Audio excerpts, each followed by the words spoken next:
Hello, everyone. Thank you for joining us today, and welcome to our Build Your Career webinar series. My name is Michelle Fawn, and I manage our education and professional certification products here at the Computer Society. Each month, we host webinars on business skills that will help you excel throughout your career. Topics covered include communication and presentation skills, interviewing tips, personal branding, effective writing, tips to improve your outside-the-box thinking, and more. Before we get started, I would like to address some housekeeping items. The recording of this webinar has started. You can ask any question in the Q&A panel. Our speaker, Adam, will answer as many questions as he can following his presentation. In a few days, you will receive an email with instructions to access both the presentation slides and this recording on demand. It is part of the IEEE Computer Science mission to provide the resources that leaders within computing needs to build their career. This includes the countless opportunities to connect with leading professionals from all over the world through our technical communities and our local students and professional chapters. Our job board features the numerous open positions in the U.S. and insights that can help you get closer to your dream role. Additionally, you can access up-to-date career advice from computing experts by visiting our tech news blog. More information will be shared after the webinar. You can also learn more at computer.org. As mentioned earlier, joining us today is Adam Schmidt, CEO and Principal Coach at Smart Summit Coaching, LLC. Adam has more than 15 years of leadership and consulting experience. He has an exceptional ability to guide others to overcome obstacles. Adam is a master certified coach as designated by the International Coaching Federation. Thank you, Adam, for being here today, and now the floor is yours.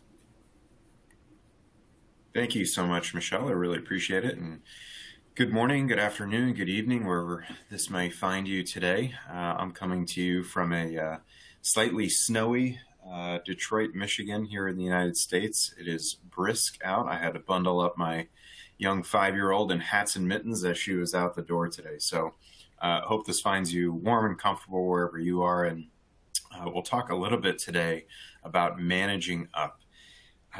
There are lots of different ways to look at managing up, and the approach that we're going to take today is that managing up is not about advancing your career or being sneaky around your supervisor or trying to manipulate your supervisor in some way, but rather we'll consider managing up as a way to help build a strong relationship with your supervisor, a way to help bring your supervisor a broader perspective, to help them see what might not be seen, to help them hear what might not be ordinarily heard.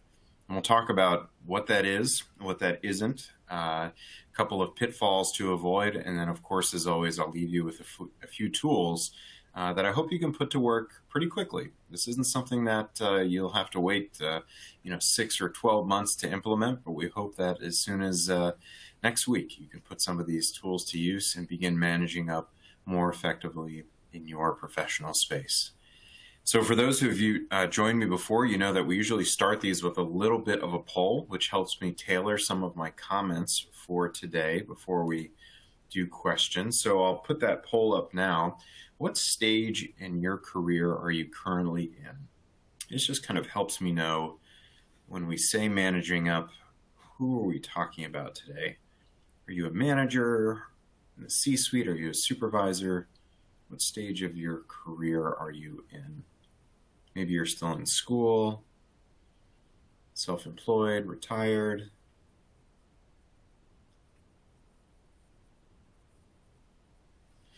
I'll just give you 30 seconds to select the appropriate answer.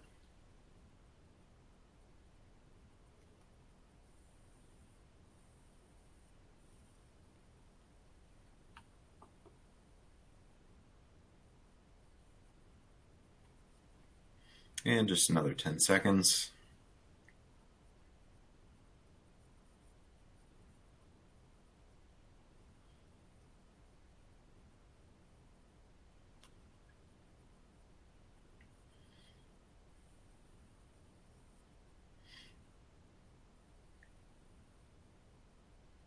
Excellent. So let's take a look at who we got here. Thanks so much for the responses. Almost 80% responded there. And excellence. We've got a lot of team leaders, consultants. See kind of a nice bell curve here. A couple self-employed, but mostly team leads and managers. Excellent. More than half of us, well more than half of us, I should say, are definitely in a position now where we have a manager, someone who's directly above us that is going to influence how we go about our professional day, how we go about our career advancement, and how we go about what I call our professional experience. What are the things on a day-to-day level that influence us and how we feel and act in our professional space? So that's great, because that's exactly what we're going to talk about today.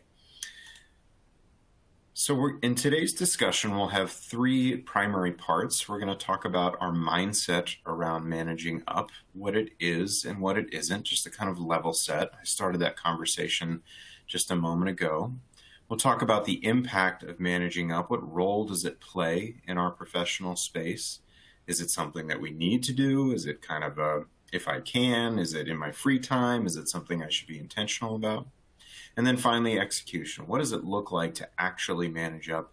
And I'll give you a few frameworks and tools today, as I mentioned before, to take active steps to manage up in your space in the near term. Those are kind of our three big things in today's discussion. So what is managing up anyway? And I'll highlight a few of these thoughts before talking about what it's not. Again, this is about identifying the good traits in your manager and helping leverage those to build a strong relationship with your boss. It's this idea of creating a connection with your boss that might exceed a typical boss or manager-subordinate relationship. It creates the opportunity for two-way dialogue between a manager and a subordinate, where a rapport can be developed, questions can be asked, feedback can be given in a space that doesn't feel threatening, in a space that doesn't feel like you would be sort of turned against if you were to say something that is not exactly, in line with the company line, to sort of toe the company line, that you can say things that might be in the space of new ideas or innovation, that might be creative, that you can say things that might even be difficult to say if you don't have this relationship developed, like, boss, I'm not sure that this went exactly as we had hoped. What else could we have done here? And we'll talk a little bit more about some of the questions that managing up allows us. So again, as we think about this phrase, managing up, I'd invite you to think of it not as an activity, but as a relationship you want to build. So when someone says to you, John, do you manage up at work? Absolutely, I manage up at work. I have a strong relationship with my boss, and that opens up this channel of communication between manager and supervisor that allows us to appreciate each other's communication styles, their management style, their leadership style, and even their preferences. And finally, this is about increasing your awareness of your own work and communication style and preferences. Before we can effectively manage up, we kind of need to know what works for us. How do we typically want to communicate, right? Do we communicate through great work, analysis, and quality products? Or do we communicate through group discussion and through thoughtful questioning? What is the thing that our boss would say about us that is a point that we can connect with them on? Leveraging both the traits of the boss, the manager, and the traits of the supervisor to create a connection, again, that two-way street of communication to help build that two-way channel of communication. So again, when we think about managing up, we're talking about an improved, effective relationship with our boss. What is not managing up? You can Google lots of things about managing up, and the way I created, as I was developing this presentation, the way I created this list of what it's not was by finding some really bad websites out there that were encouraging some of this behavior. And I can tell you from a professional leader development standpoint, these are definitely not the things that managing up is. These might be choices you make outside of managing up, but they are not techniques that we put to work in the managing up space. So it is certainly not supervising or overseeing your boss, right?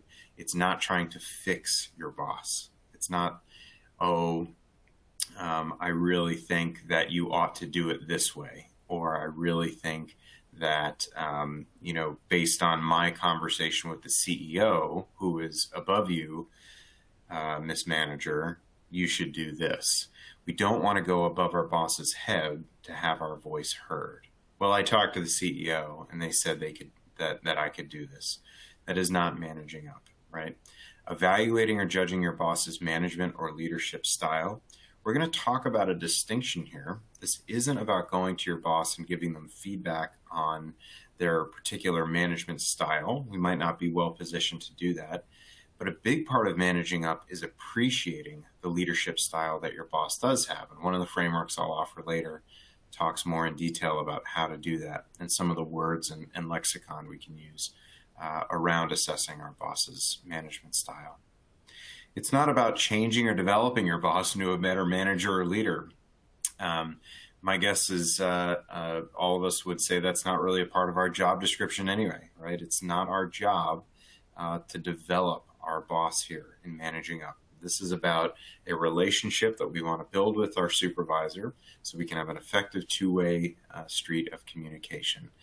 It is not our job to sit there and mentor them. It is not our job to sit there and recommend courses for them or to provide them, excerpts from a book we once read.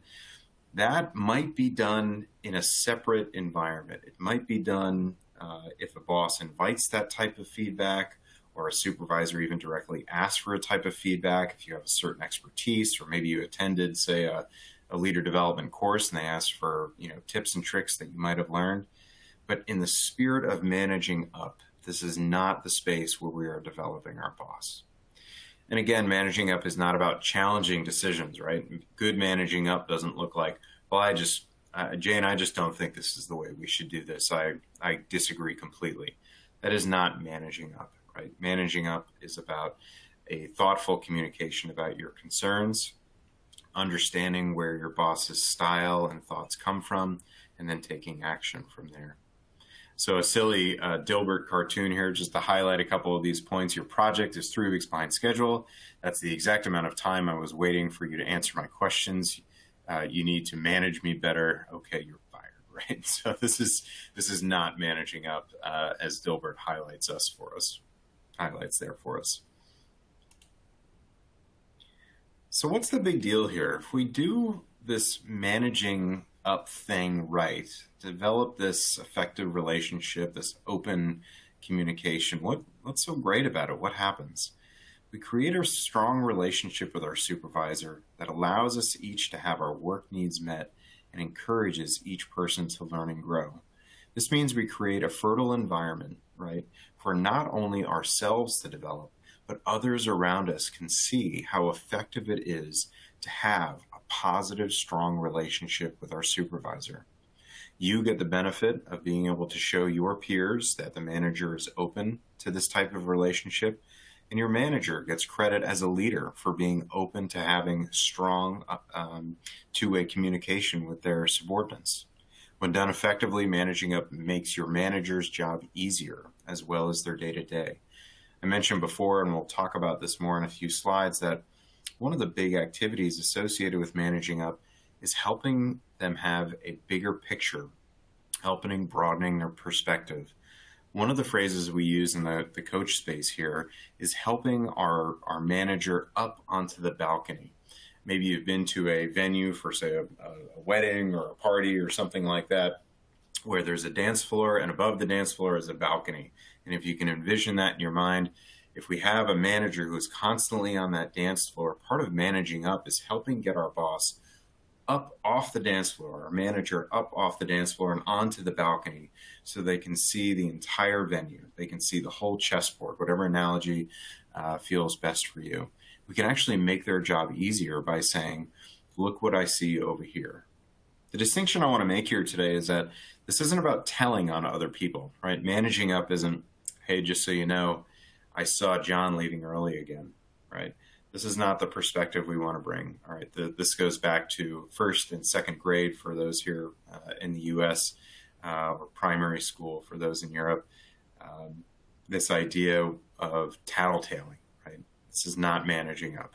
Managing up is just about you and the manager to have a strong relationship.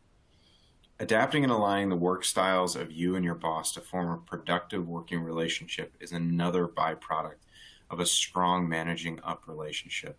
It's centered around mutual growth and understanding.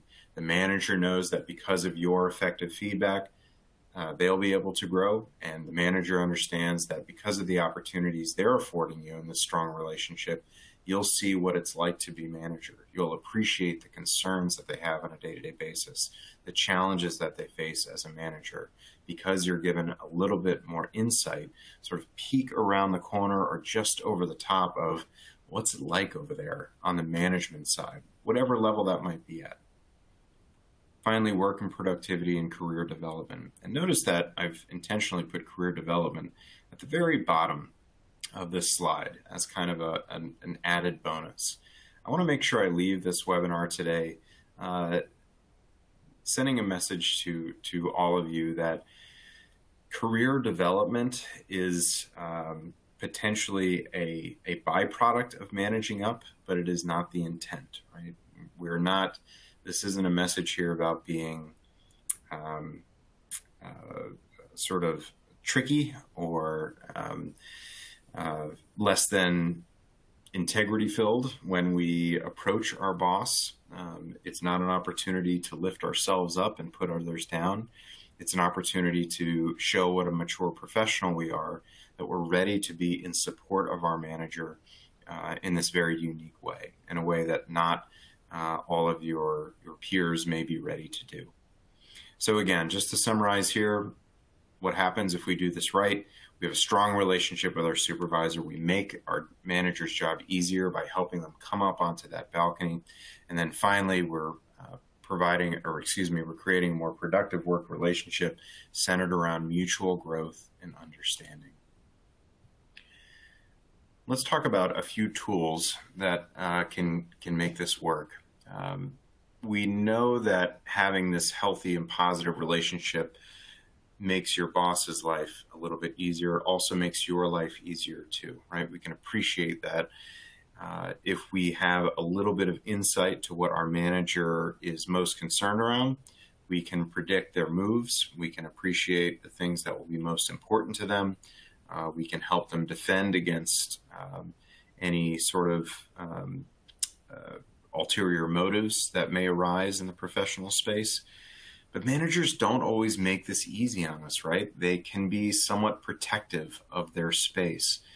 And it's in this case that we need to look to our tools that we'll talk about in a few minutes here to sort of break the ice between a manager and a manager and a subordinate to get to this space of a strong, effective managing up relationship. Managers are often overextended, overwhelmed, sometimes downright incompetent, if I may. All of us might have someone in mind as we think about kind of the managers that we've had that you'd say, I'm not even sure that person could be managed up, and that's not impossible, right? There are managers out there that are simply not ready to be managed up. But they are often overextended and overwhelmed. And these can be barriers to entry when we begin to manage up, and we'll talk about one of the techniques to break through that. And finally, even if your boss has shortcomings, it's in your best interest to make the effort, right? To make this best effort work and to make this relationship work. We might be surprised, despite our boss's shortcomings, how quickly they'll come around to what we call vertical support, meaning support from underneath to make sure that they can continue being successful in their endeavors. So let's talk some specifics here.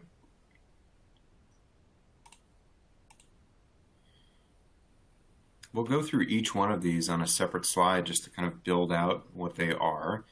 Developing empathy as a leadership skill, bringing solutions and not problems, and then finally understanding their management and leadership style and adjust accordingly. So we'll discuss these 3 specific tools and how you can practice them and put to work in the very near future.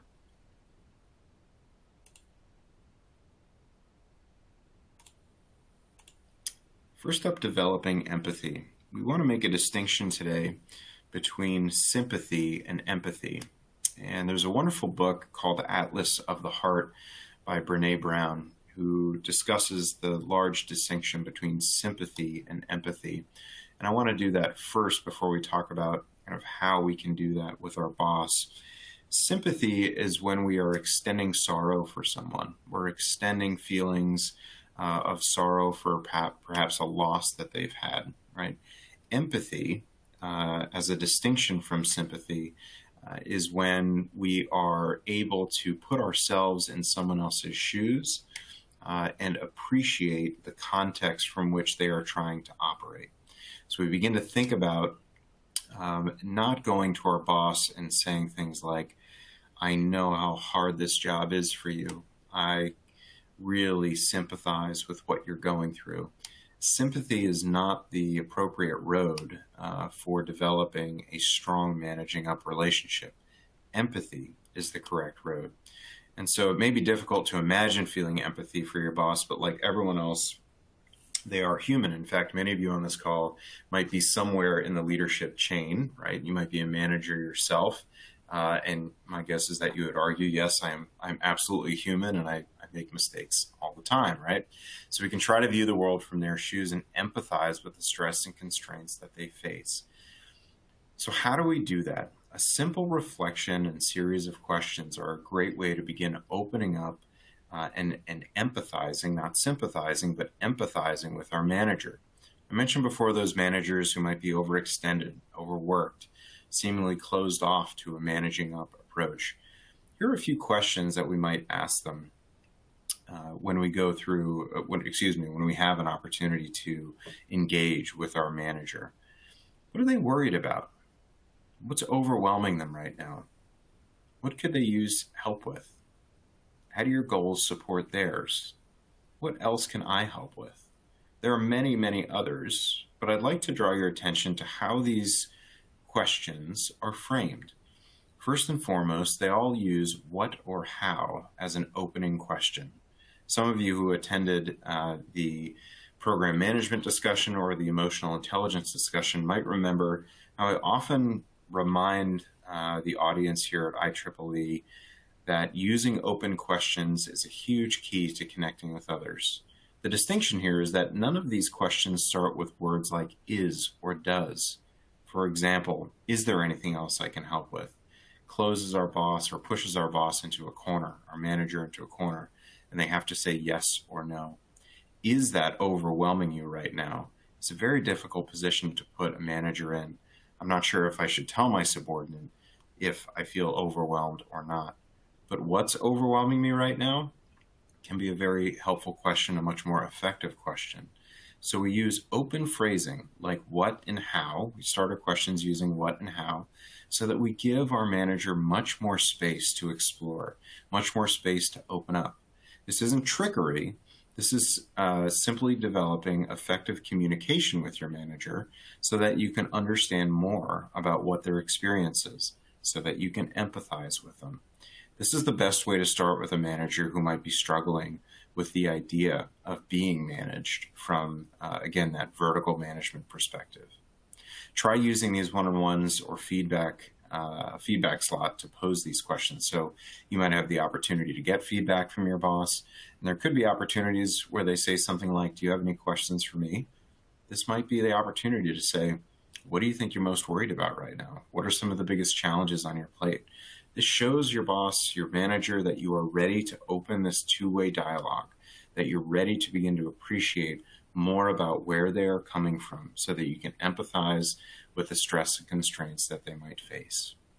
Developing empathy.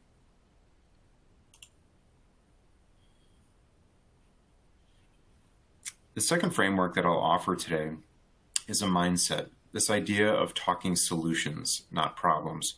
Understanding the types of problems that impact your boss practically and emotionally. Managers face two types of challenges primarily in their professional space. The first are practical or technical challenges, things that come their way that need to be solved, whether it's what's going to be the deadline on the report that's due, or what is the status of the feedback on the most recent code that we developed. Secondly, they have emotional challenges. Perhaps they are struggling to manage up effectively. Perhaps they're being pressured in a difficult way from the vertical leadership above them.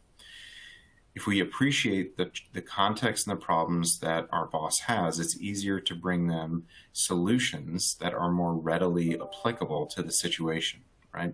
We can go to our boss and say, I understand because I've empathized with you where this problem is coming from. What if we tried this, right? What would it look like if we tried this particular move? What might be possible if we changed this aspect of the challenge? We bring solutions and opportunities, not problems and roadblocks. It can be very alluring for subordinates, and many of us have done this. I've certainly done it in my professional career, to identify problems. It can feel somewhat freeing to, and even empowering to run to your boss, run to your manager and say, look at this problem I found. There's a huge problem in the code that we've written. There's a huge problem in the resourcing of this project. We missed step 5 before we moved on to step 6, and now the building is unstable, or whatever it might be. We need to suppress that allure, that excitement sometimes, and take half a step further and say, before I run and say, I've identified this problem, what am I doing to bring a solution? The reason we bring solutions in the managing up space is so that we can preempt the thinking of our manager, not to trick them into our way of thinking, but to say you are surrounded by people who want to bring you solutions. So if there is a challenge in resourcing, we might offer, we could find more capital funding from another source. We could reduce expenditures in this other area of the project to make up for the budget shortfall. Whatever the case might be, even if it's simple, offering a solution tells a boss you're ready to have that two-way dialogue, as opposed to just lobbing problems in like this, right? We're just kind of throwing stones. This is a problem, this is a problem, this is a problem. We can offer opportunities to bring in solutions that influence our boss's thinking, influence our manager's thinking, and create that two-way street. Understanding what gets our, I almost just said gets our manager's goat, so a bit of a turn of phrase there, but what, the challenges that really get their attention also gives us the opportunity to provide them early warning, right? Let's say we have a manager who's very focused on resourcing issues. We can give them early warning of those potential opportunities by appreciating those maybe a little bit more intensely or with a greater focus than other challenges. You might have a manager that's focused more on people problems, right? Is our team happy? We can tune into those problems using our emotional intelligence and sort of scanning the field of our professional space and whatever project we might be working on to appreciate what are the challenges here? What are the ones that I know my boss is really going to want to be aware of? At a minimum, we can use the managing up relationship to create a shared understanding of the problem. It might be the case that you're not well positioned to develop a solution or even offer a solution for the challenge that you've identified. So at a minimum, we want to create a shared understanding of the problem. So that might sound something like, Miss Manager, I have identified this challenge. My thoughts of the impacts are as follows, A, B, and C. What do you think? What's your initial instinct on this challenge that we've identified? So that you can create, at a minimum, a two-way conversation about, well, what is this problem? And that's a great way to go about it if you do not have a solution right away. Let's see here. We'll go into our third. I saw a question. Mark, we can talk to Michelle about that in terms of PDH and PDUs for your different certifications. Let's talk a little bit about evaluating leadership style. I mentioned earlier that we don't want to use managing up to judge the leadership skill of our manager. We are not well positioned as a subordinate to say, well, unless explicitly asked for feedback, you're doing this well, you're doing this not so well, you are failing to do this, you are succeeding in doing this. In a 360 assessment, for example, we are given the green flag to give that type of feedback. But more often than not, we find ourselves in situations where we don't offer that type of direct feedback. But one of the things we can do in the managing up space is evaluate the leadership style or understand the leadership style that's being offered by our boss. I'd like everyone on the webinar just to take a moment and kind of visualize one manager in their life, whether it's your current one or a past one. Just kind of visualize them for a moment. Get them in your head. Remember some of the characteristics about them. Maybe some of the things you liked about them, some things you didn't like about them. And as I walk through these 6 different styles, see if you can put a kind of a mental pin in your head about, well, that's going to be this type of leader, or maybe it's a combination of both. And this is just an exercise to kind of show you how simple it can be, how easy it can be to do an initial diagnosis of the leadership style that your manager is offering. So if you've got that person in your head, kind of keep them there, and I'll walk through these. So these are the 6 Goleman leadership styles. They are from the sort of storied author and thought leader in the leader development space, Dan Goleman, who has done quite a bit of work in the emotional intelligence space as well as the leader development space. And these are the 6 styles that Mr. Goleman offers that we most typically see in this sort of mid-level management role. So let's kind of keep that person in our mind, the manager you envision in our mind as I talk through these. So the first that Goleman offers is a coercive leadership style. This is a very directive style or commanding leadership role, mostly used or best used coercive leadership when you need to fix a problem quickly and effectively. Now that's when it's best used. For example, we might see the town fire chief putting this into effect when it's time to put out the fire in the neighborhood. It's directive, it's commanding, it's clear what needs to be done, and a problem that needs to be fixed quickly and effectively. Regrettably, of course, coercive leadership style is not always impactful because there are many cases that a problem needs to be thought about for an extended amount of time, considered for an extended amount of time before an action is taken. Secondly, an authoritative leadership style. Authoritative leaders give their team a general direction and a goal to achieve them, but let them reach the goal in whichever way they deem appropriate, right? So we think more about delegation in this authoritative leadership style. Here is the general direction. I'd like you to get to the top of that hill. Whatever path you take is up to you all as the experts in hiking or in code development or in website development or whatever the most appropriate analogy is you can make in your mind. So an authoritative leadership style. Number 3, affiliative leadership styles. An affiliative leader is all about the people. They want to create a positive work environment for their team members. I know that one of my managers definitely fits into this space, manager that I've had as recently as last year. So thinking about someone who really is focused on creating that positive environment for their team members, potentially at the expense of the best solution to problems, potentially at the expense of the best run company, potentially at the expense of the most profitable company. This affiliative leadership style where people are most important, and they focus on the development of those people, they focus on the care of those people and their professional space and experience. Number 4, a democratic leadership style. So under democratic leadership, also known as participative leadership, every team member has a valued voice that management genuinely wants to hear from. So the active word there in this description is they genuinely want to hear from. There are often authoritative or coercive leaders out there who propose a democratic leadership style.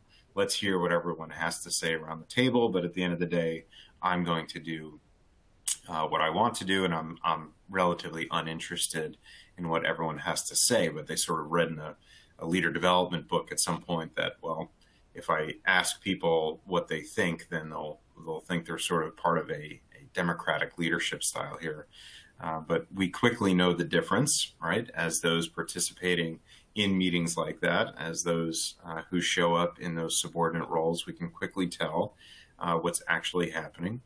But of course, in this space, in the democratic leadership space, the pros and cons are pretty obvious, right? We are able to make decisions collectively. We're able to appreciate the different valued voices, but it is certainly not the fastest way to get things done, and maybe even not the most effective way to get things done.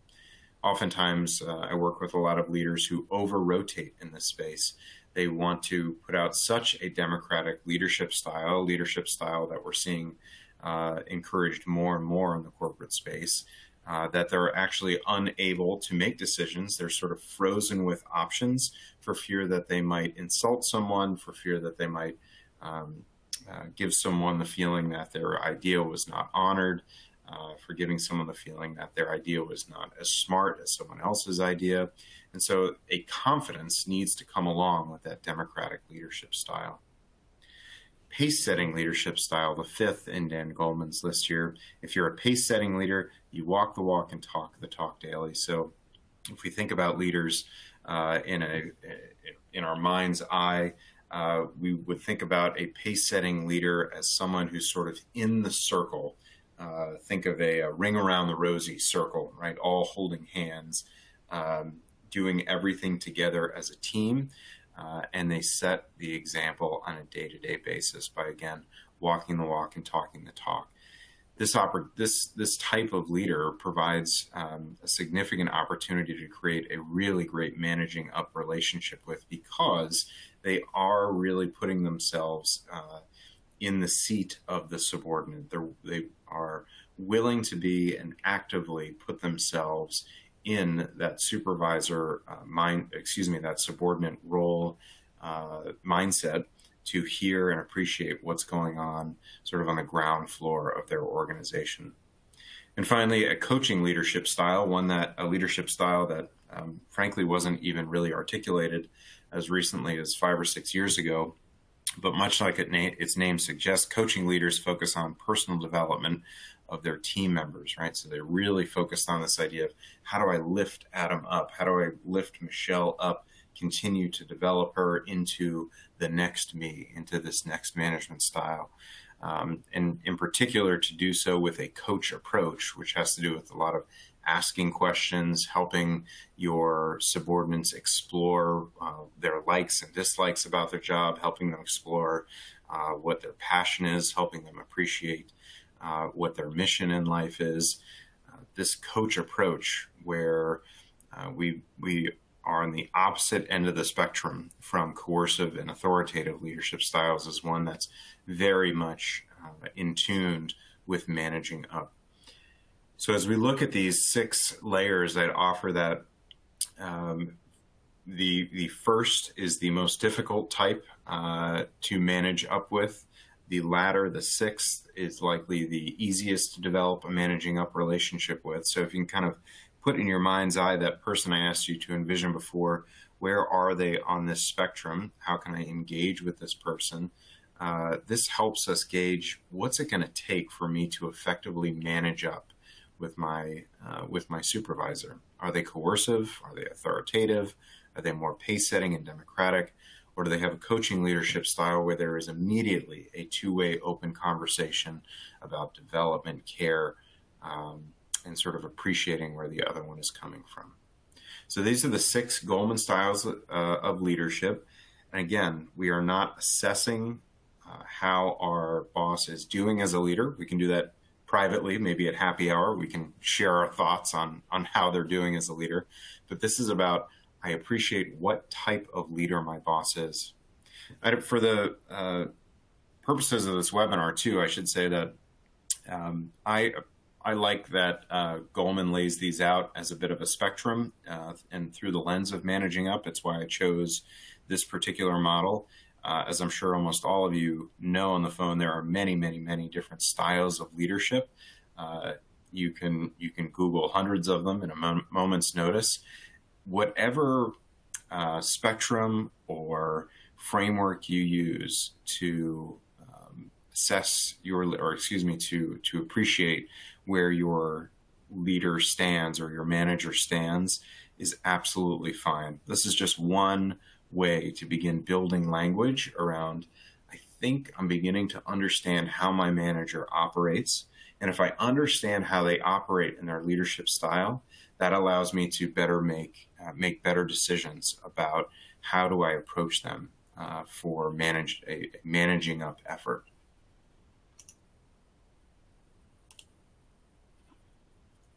So a couple final thoughts here before we switch into a Q&A at about quarter of. First of all, the effort is worth it. Managing up does not come naturally to most people. It is not something that we do typically because it can feel like a bit of an overreach if we are not very intentional about what we're doing. It's delicate because managers can become insulted if we overstep a boundary and offer too strong of a thought, too strong of an opinion. There are professional environments where managers might even feel like, hey, aren't you kind of creeping into my space here? Are you gunning for my job, right? We need to think about the culture of the environment that we want to engage in this managing up activity in before jumping in head first, and be thoughtful around, well, maybe the extent of my managing up is empathy, right? And that's the most I can do. You might be in an environment where you have a more coach approach to management, and you feel more authority to step in and not only empathize with a manager, but to give some direct feedback, to share with them your thoughts on, I think I've noticed your style of leadership. Can we talk about that a little bit?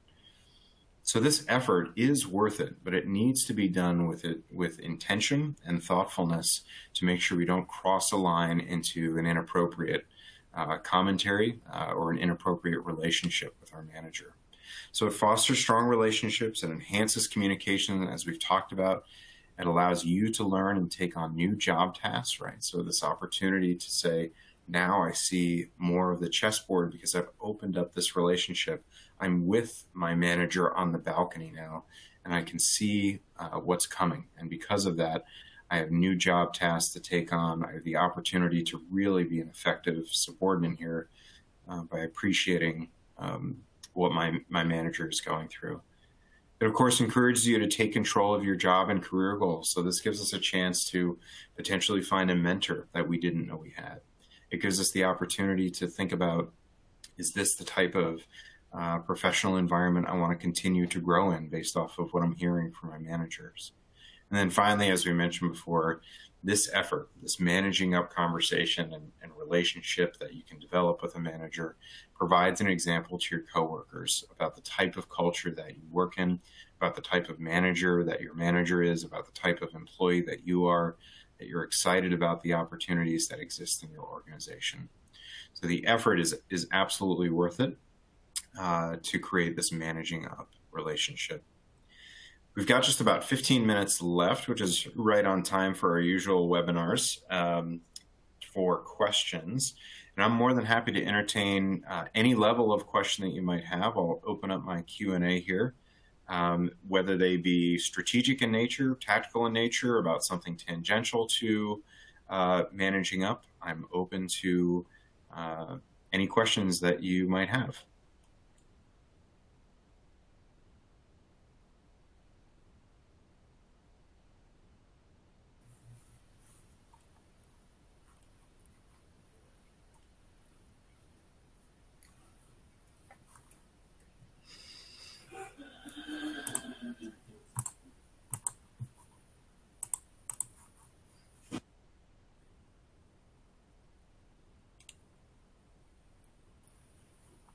I don't see any questions coming in. Adam, do you see any? No, me neither. Be a first, so I'm happy to just hang out. I'll answer any questions that the audience has about anything. I'm- I won't say that it was because I was so thorough. It was a pretty high level view of managing up, but again, welcome any questions from this group at all about managing up or certain situations with your boss.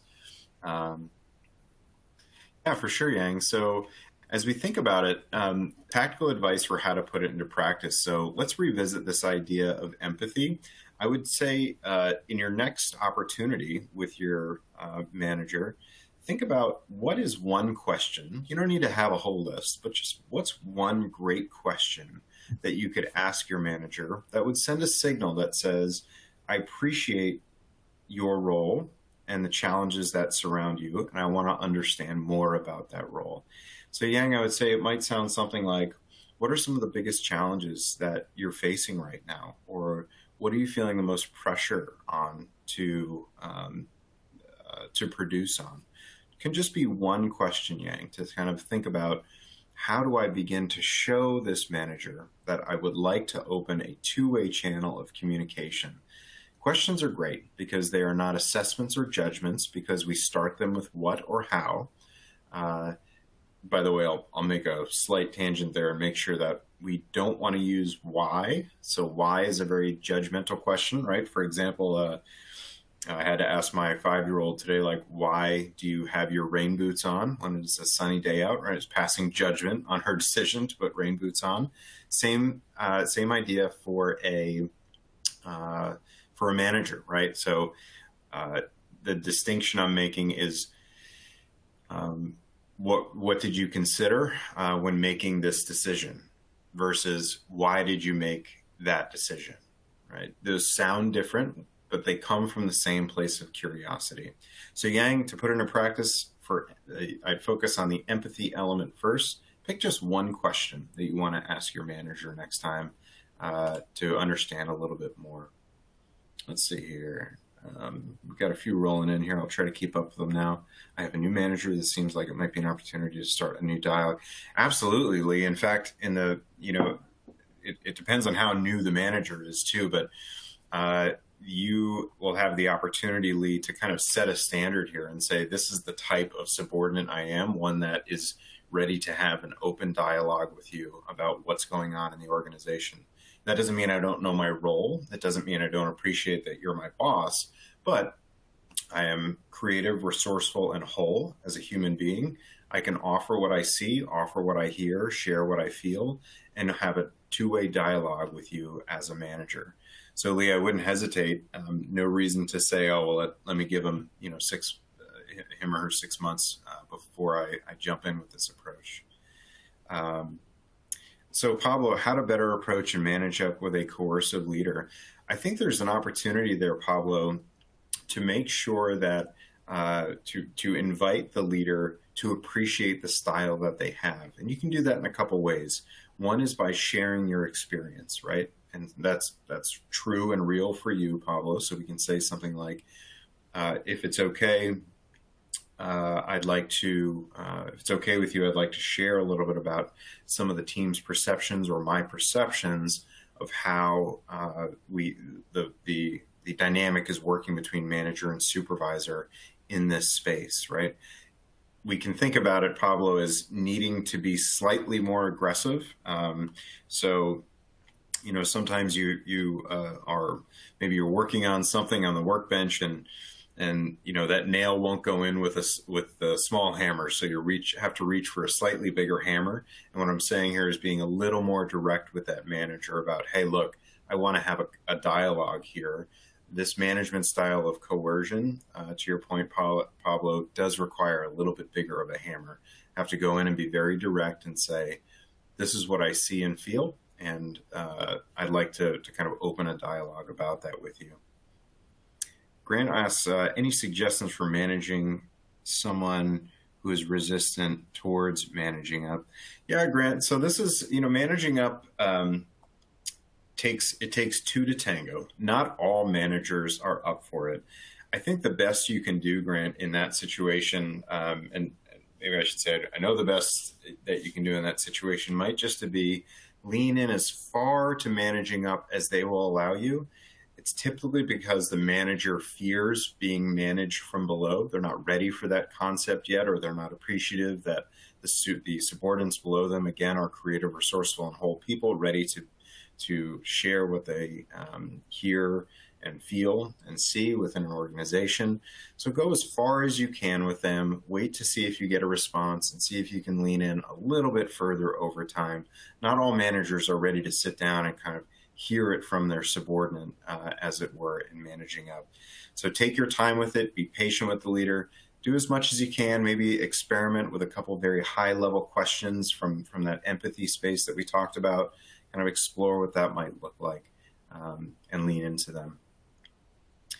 John asks, the Goldman leadership styles, most of my manager and I have a blended style. Where can I learn more about these styles? Yeah, absolutely. In fact, Goldman has his own website, John, that I can point you to, but feel free to just kind of Google along, and you'll fall into that.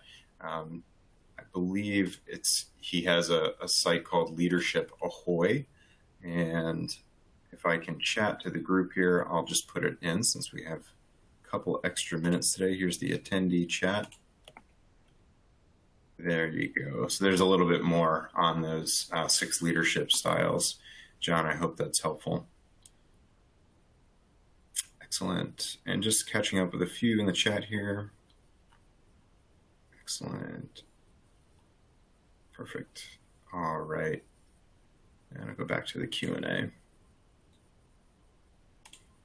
So there's a bit more for you there, John. Let's see here. What would be the best way to manage a strongly narcissistic boss? Yeah, a good question. And sorry, the software didn't push your name through, but when we think about narcissism and the toxic effects it can have within a professional space, this is typically someone who's not ready for a managing up mindset, typically someone who's not ready to be a part of a strong two-way relationship. Similar to my recommendations to Pablo, lean in as far as you can until you kind of feel that resistance coming back. That might look as simple as a couple of questions in a one-on-one. It might be a conversation about leadership styles. You might even put it on yourself first and say, hey, can you give me some feedback about, my leadership style? What do you notice about mine? And see if that leader has an interest in hearing what you have seen and heard about their leadership style. There's kind of different ways to soften the field a little bit and make sure that you've got the opportunity to try what you can in the managing up space. Regrettably, this is not something we can do alone, right? We need that other end of thinking about the old tin cups with a string between them. There has to be someone on either end of those for that game to work. Otherwise, we're sort of screaming into the void. So take your time with that. Test out a little bit with your manager. If they're receptive to it, great. If not, that's okay too. And that's a situation where you might not have as much influence and staying power with that manager. What if your managers notice that you're managing up? Yeah, that's a great question, and I'd offer absolutely no problem. In fact, we want to. This isn't something subvert that we want to do. In fact, it can be pretty overt to partner with your supervisor in having a two-way street of communication. It's no big deal that they know that you're trying to support them and be supportive of their success as a manager. In fact, that very idea can be a place to start with your manager, who might be, if you get the sense like, oh, they're a little skeptical of this, or they're a little concerned that why is Pablo making these moves? Why is Adam sort of asking me so many questions? You can have an overt conversation about this, that I want to see you succeed as a manager, because if you succeed as a manager, I succeed as a subordinate. So allow me to help you by being that partner. Right. So there's no fear in being discovered as someone who is trying to manage up. This is a very polished, modern approach to professional spaces. And I'd also invite you to consider this through the lens, just kind of pulling out more strategically, since we have a couple minutes. Um, if you find yourself in a professional space where the culture is such that managing up is out of the question, that subordinates are not welcome in any way to have good, robust communication with their management teams, that may be an environment that you would step away from when the opportunity presents itself. We want to make sure that we surround ourselves as professionals in places that we can thrive, right? And we know if that is the case for us today as a subordinate trying to develop a relationship with our manager, when we become the manager, the culture will not allow from support from below, right? And that is absolutely unacceptable as a contemporary leader, to think that you would not need support from below you, from your subordinate staff, from your subordinate support, researchers, analysts, whatever they might be, is antiquated thinking, right? And not something that's going to allow us to have success. And we know this because when we hear people make speeches about the success that they've had, typically the first thing they say is, I want to thank everyone who was a part of this, right? I want to thank everyone who helped build this company from the ground up. I want to thank everyone who contributed their thoughts and their feedback and how to make this go and how it was a team effort. And those are the environments that we know that we'll thrive in as subordinates and we'll thrive in as managers. So I hope that's helpful for you. Michelle, I don't see any other questions at this time. And so I'll just offer my contact information. Welcome anyone's additional thoughts on this subject. If there's anything that's sort of weighing on you, always happy to exchange a quick email or two to kind of finalize any thoughts. And of course, if there's anything I can do to be of service to you, I'd welcome that as well. Great. Thank you so much, Adam, for this informative presentation. I would also like to thank everyone for attending as well. I wanted to mention that on December 5th, the Standard Activities Board webinar will present to ethics within systems and software engineering of autonomous and intelligent systems, presented by Edward Addy.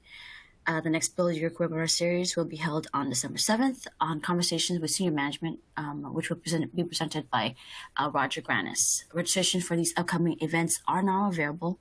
Again, we will be sending you a link to this future events along with the slides and recording of this webinar. Thank you again, everyone, and have a safe and wonderful day. Thanks, everyone. Bye-bye.